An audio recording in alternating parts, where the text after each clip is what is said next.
They never asked each other who they were. They never asked where the road would take them. For 3 days in a red canyon they only shared coffee, fire, and silence. And somehow that was enough. The mule's left foreleg was bound in a clean strip of linen, the white fabric already stained with the red iron dust of the canyon floor. It stood with its head low, its ears twitching toward the sound of the dry wind scouring the rimrock. Kay sat on a flat stone nearby, his large, calloused hands working a piece of sandstone against the edge of a skinning knife. The sound was a rhythmic, abrasive shushing that seemed to mark the passage of the afternoon. 10 feet away, under the thin, flickering shadow of a twisted mesquite tree, Martha was tending to a small, smokeless fire of dried juniper. They were complete strangers who had been traveling in the same direction toward the territory line when her pack animal had stumbled, snapping its leg in a hidden gopher hole. Gaze had stopped, not out of a sudden burst of charity, but because the code of the high desert did not allow for a woman to be left alone with a dying animal and no water. He had stayed to do the work she could not do, and now they were bound together by the slow, agonizing recovery of the beast. They occupied the same patch of dirt, yet the space between them was filled with a cautious, unventured silence. The light was beginning to thicken, turning from the harsh, bleached white of midday to a heavy, honeyed amber. It caught the fine dust dancing in the air, turning the canyon into a cathedral of silence. Case watched the knife edge, the steel glinting as he turned it. He did not look at Martha, but he knew exactly where she was. He knew the sound of her skirts brushing against the dry grass.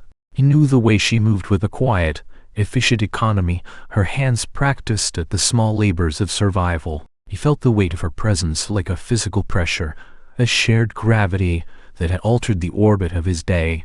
Martha reached for the coffee pot, the blackened tin scraping softly against the stones of the fire pit. She poured water from a leather skin, the sound a clean, hollow splashing in the quiet. Kay stopped the shushing of the stone. The silence that followed was absolute, broken only by the distant, lonely cry of a hawk circling the thermal currents above the rim. He wiped the knife blade on the thigh of his denim trousers, the fabric stiff with salt and trail dust. He looked at the mule, then at the sky, measuring the hours left of the heat. "The swelling's down some," Case said. His voice was a low, gravelly resonance that seemed to come from deep within his chest, a sound that had been shaped by years of speaking mostly to horses. Martha did not look up from the fire. He adjusted a charred log with a stick, a spray of orange sparks rising in the dimming light. "He's got a bit of spirit back in his eye. He'll need it. The climb out of here is steep." "I know." That was the extent of their conversation for the hour. He stood up, his joints popping with a dry wooden sound. He moved toward the mule, his boots crunching on the gravel. He moved slowly, his body telegraphing his intentions so as not to startle the animal. He reached out and laid a hand on the mule's neck, the hide warm and dusty under his palm. He could feel the animal's pulse, a steady, rhythmic thrumming. He began to check the dressing on the leg, his fingers moving with a surprising, practiced gentleness. Martha watched his hands from where she sat by the fire. They were the hands of a man who had worked rope and iron and stone, mapped with scars and darkened by the sun. Yet they moved over the injured limb with a tenderness that made her go still. He felt a strange, flickering sense of safety in the sight of those hands. They were hands that knew how to mend things, hands that understood the fragility of life in a place that had no mercy for the weak. She reached for the coffee pot, the metal hot against her fingers. She poured 2 cups, the steam rising in white, fragrant plumes that vanished into the shadows of the mesquite. He walked over to him, her movements hushed. He held out a cup. Case took it, his fingers grazing hers for a second. The contact was brief, a momentary friction of skin against skin, but it felt as significant as a thunderclap in the vast, echoing quiet of the canyon. He nodded his thanks and took a slow sip. The coffee was bitter and scorched, tasting of wood smoke and the alkaline water of the desert, but it was hot. It was a grounding heat. They stood by the mule, the man and the woman, drinking in silence while the shadows of the canyon walls reached out to touch the center of the floor. The evening deepened, the sky turning to a bruised purple, then to a velvet indigo. The stars began to appear, not as distant points of light, but as brilliant, piercing fires that seemed to hover just above the rimrock. Case moved to gather more wood, his silhouette a jagged shadow against the pale sand. He worked with a slow, mechanical precision, stacking the juniper limbs near the fire. Every movement was deliberate. Every action was a part of the routine they had built over the last 3 days. They ate their meal of dried beef and hardtack in the shifting orange glow of the fire. The light danced across Case's face, illuminating the deep lines around his eyes and the stubble on his jaw. He looked like a man who had been carved out of the very rock of the canyon, a man who had seen everything and expected nothing. Martha sat opposite him, her shawl pulled tight around her shoulders. The air was cooling rapidly, the heat of the day radiating away into the infinite black of the sky. Case reached into his pack and pulled out a small piece of leather and a needle. He began to mend a tear in his glove, the needle passing through the tough hide with a soft, rhythmic hiss. He focused entirely on the task, his mind narrowing down to the tension of the thread and the placement of the holes. Martha watched the rhythmic motion. It was hypnotic, a repetitive liturgy that seemed to push back the loneliness of the night. "You have a steady hand," she said softly. Case did not look up. "The wind's the only thing that moves out here if you let it. It's a lonesome sound. Only if you're listening for something that ain't there." Silence settled over them again, but it was no longer a cautious thing. It was a shared atmosphere, a medium of comfort. They sat by the fire until the logs turned to glowing red skeletons. Case stood and spread his bedroll on the sand, a few feet from where Martha had laid out her blankets. He did not say good night. He simply lay down, his back to the fire, his head resting on his saddle. The night was full of sounds that only the silence could reveal. The rhythmic ticking of the cooling stones, the soft, heavy breathing of the mule, the rustle of the dry grass. Martha lay awake for a long time, staring up at the stars. He could hear the steady, even draw of Case's breath. It was a solid sound, a tether that kept her from drifting away into the dark. He felt a profound sense of safety, a feeling that as long as that breathing continued, the world was in its proper place. In the morning the light was a pale, diffused silver. The frost had settled on the blankets, a fine, crystalline dust that glittered in the first rays of the sun. Case was already up, his movements hushed as he stirred the embers of the fire. He moved with a quiet, industrious energy, his body having learned the rhythm of the dawn. He made the coffee, the scent of it a dark, welcome intrusion in the crisp air. Martha woke to the sound of the spoon hitting the side of the pot. She sat up, her hair a wild, dark tangle. She looked at Case, and for the first time, she did not see a stranger. She saw the man who had stayed. She saw the man who had mended the mule and built the fire and held the silence. She reached for her boots, the leather stiff with the cold. The day was a slow, sun-drenched crawl. They worked together to change the dressing on the mule's leg, their movements synchronized by the 3 days of shared labor. Case held the animal's head, his voice a low, soothing murmur, while Martha unwrapped the linen. The wound was clean, the flesh beginning to knit together. "He'll stand a saddle by tomorrow," Case said, his gaze fixed on the lay.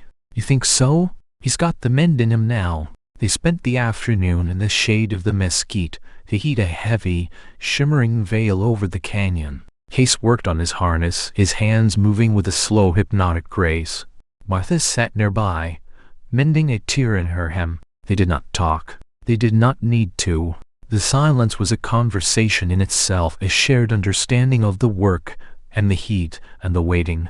Case noticed the way the light caught the fine, loose hairs at the nape of Martha's neck. He noticed the way she bit her lip when she was focused on a difficult stitch. He felt a sudden, sharp pang of awareness, a feeling of deep, unshakable proximity. He realized that he knew the shape of her hands better than he knew the faces of people he had known for years. He knew the way she tilted her head to listen to the wind. He knew the specific, quiet way she exhaled when the fire finally caught. Martha felt his gaze, a warm, steady weight. He did not look up, but she felt a sudden, inexplicable sense of wholeness.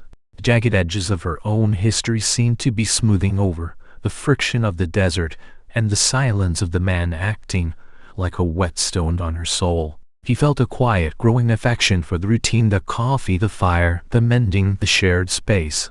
It was a love that had no name and required no declaration. It was simply the fact of them being there together in the middle of nowhere. As the sun began to dip toward the rim, the air grew still. The canyon was filled with a deep, resonant light, the color of old copper. Case stood up and stretched, his silhouette long and spindly on the sand. He looked at Martha. "I'll go fetch more water from the sip," he said. "I'll have the meal ready." Case walked down the canyon floor, his boots making a rhythmic, crunching sound on the gravel. He felt the weight of the water skins on his shoulder, a familiar, grounding burden. He reached the seep, a small, hidden trickle of water that gathered in a basin of red rock. He knelt and began to fill the skins, the water cool and clear. He stayed there for a long time, watching the way the light played across the surface of the pool. He felt a sense of peace that was so absolute it was almost frightening. He realized that he did not want to leave the canyon. He did not want to reach the territory line. He wanted to stay in the silence with the woman and the fire and the mule. When he returned, the fire was burning bright, the scent of parched corn and salt pork thick in the air. Martha was moving around the fire, her silhouette a soft, graceful shape against the deepening purple of the sky. Case set the water skins down and moved to the fire. He sat on his stone, his hands resting on his knees. They ate in silence, the only sound the crackle of the juniper and the rhythmic clicking of their spoons against the tin plates. The stars arrived in a rush, a brilliant, crowded canopy that seemed to press down on the canyon floor. The night was cold, the wind a sharp, dry whistle through the rimrock. Case reached for a blanket and draped it over his shoulders. He looked at Martha, who was shivering slightly. He did not think. He moved his bedroll closer to the fire, then closer to her. He did not say a word. He simply sat down beside her, the heat of his body radiating toward her. Martha did not move away. She leaned toward him, her shoulder coming to rest against his arm. Contact was a shock of warmth, a solid, unmoving reality in the freezing dark. She felt the strength of him, the steady, unshakable presence that had become the center of her world. She closed her eyes and let her head rest against his shoulder. Case went perfectly still. He felt the weight of her head, the soft, rhythmic draw of her breath. He felt his own heart slow down, matching the timing of hers. He reached out and pulled the edge of his blanket over her, tucking it in around her shoulder. "The winds died down," he whispered, his voice a low, gravelly rumble. "It has." They sat in the silence for a long time, the firelight dancing in orange flickers across their faces. The night moved slowly around them, a vast, indifferent ocean of black and light. Case felt a sense of arrival that had nothing to do with geography. He felt like he had reached a place he hadn't known he was looking for. He felt the warmth of the woman and the safety of the fire and the quiet of the canyon, and he knew that it was enough. The next morning, the mule was standing on all four legs, its ears forward, its eyes clear. Case harnessed the animals with a slow, methodical precision. He moved with a quiet efficiency, his mind focused on the work. Martha helped him, her hands moving in tandem with his. They moved like two parts of a single machine, their actions synchronized by the days of shared routine. When the wagon was ready, Case looked at Martha. He did not ask her where she was going, and he did not tell her where he was headed. He simply held out a hand to help her onto the bench. "You ready?" he asked. "I am." They climbed onto the seat, the wood creaking under their weight. Case took the reins, the leather familiar and firm in his hands. He clicked to the mules, and the wagon lurched forward, the wheels cutting through the red dust. They moved out of the canyon, the light of the morning bright and clear. The journey continued for 2 more days. They traveled through the high desert, a vast, empty landscape of sage and sand. They moved in silence, the only sound the rhythmic clatter of the wagon and the breathing of the mules. They shared the coffee and the fire and the bedrolls. They moved around each other with a fluid, instinctive grace, their bodies having learned the geography of the shared space. Love grew between them like a desert flower, slow and stubborn and silent. It did not require words. It did not require promises. It was built out of the routine of the trail and the proximity of the night. It was a love of presence, a love of shared labor and quiet care. Case realized that he no longer thought of the territory line as a destination. He thought of the wagon as a home. Martha realized that she no longer felt like a ghost. She felt like a woman who was being seen. On the third day, they reached a small settlement, a jumble of wooden buildings huddled near a dry creek bed. It was a crossroads, a place where paths diverged. Case brought the mules to a halt in front of the livery. He sat on the bench, his hands resting on the reins. He did not look at Martha. He looked at the dust of the street. "I reckon this is where you were headed," he said, his voice flat. Martha looked at the buildings, then at the man beside her. He felt a sudden, sharp pang of loss, a feeling of the world opening up and threatening to swallow the small, golden bubble they had built. "I suppose it is."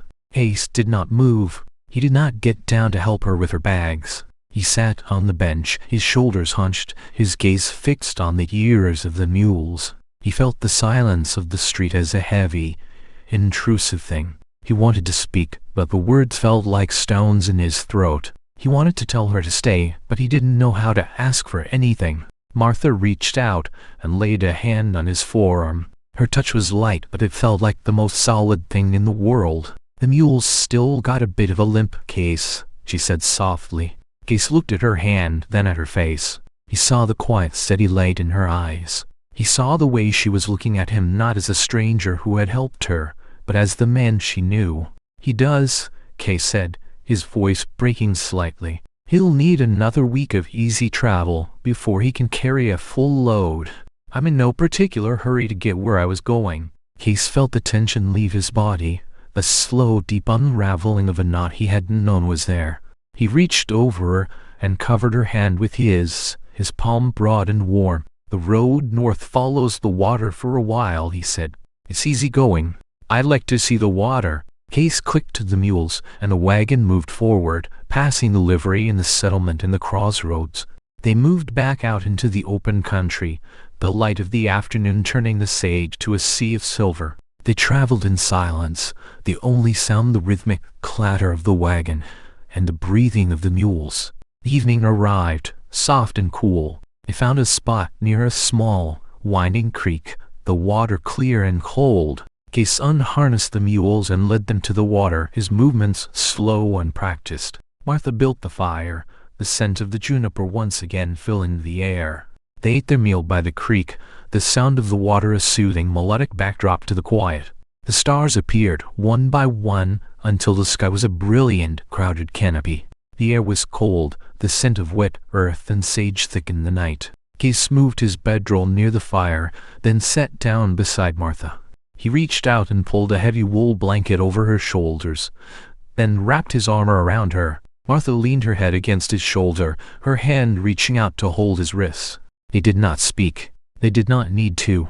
They sat in the silence, watching the fire burn down to embers, two tired souls finally resting in the same place. Case watched the shadows of the trees dance across the sand. He felt the warmth of the woman and the safety of the fire and the quiet of the night, and he knew that the journey was over. He had reached the place he was supposed to be. Martha's breathing deepened, her head slumping slightly as she fell into a deep, peaceful sleep beside him. Case did not move. He stayed exactly where he was, his arm supporting her weight, his hand held by hers.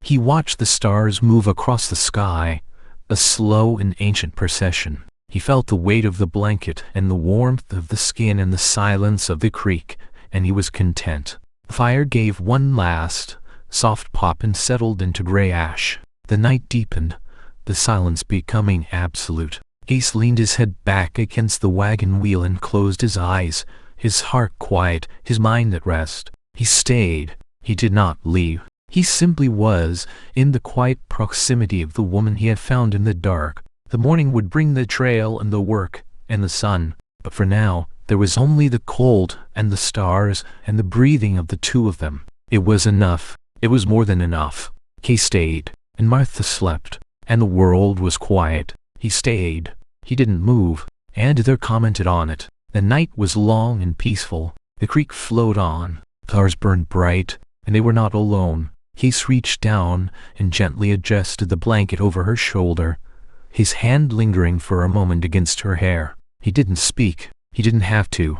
The way she held his wrist told him everything he needed to know. There were two people who had found a way to be quiet together, and in that quiet, they had found everything else. Silence was a home, and they were finally there,